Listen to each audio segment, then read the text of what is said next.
દેશી હાથ બનાવટનો તમંચો તથા એક જીવતા કાર્ટિસ સાથે આરોપીને પકડી પાડતી સુરત શહેર લીંબાયત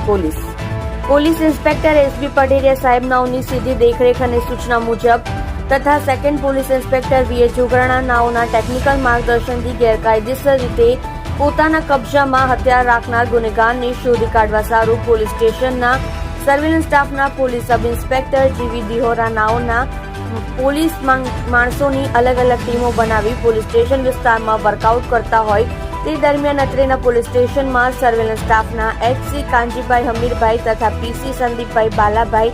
નાઓએ તેઓના અંગત અને વિશ્વાસુ બાતમીદાર મારફતે મળેલ બાતમી હકીકત આધારે ગેરકાયદેસર રીતે પોતાના કબજામાં હથિયાર રાખનાર ગુનેગાર વિકાસ અખિલેશ સિંહ ઉંમર 24 રહેઠાણ પ્લોટ નંબર 9 જિગ્નેશનગર પટેલનગરની બાજુમાં ગોડાદરા સુરત મૂળ વતન લક્ષ્મીપુર તાલુકો નબીનગર જિલ્લો ઔરંગાબાદ બિહારને ઝડપી પાડી ધ આર્મ્સ એક્ટ મુજબનો ગુનો રજીસ્ટર કરવામાં આવેલ છે।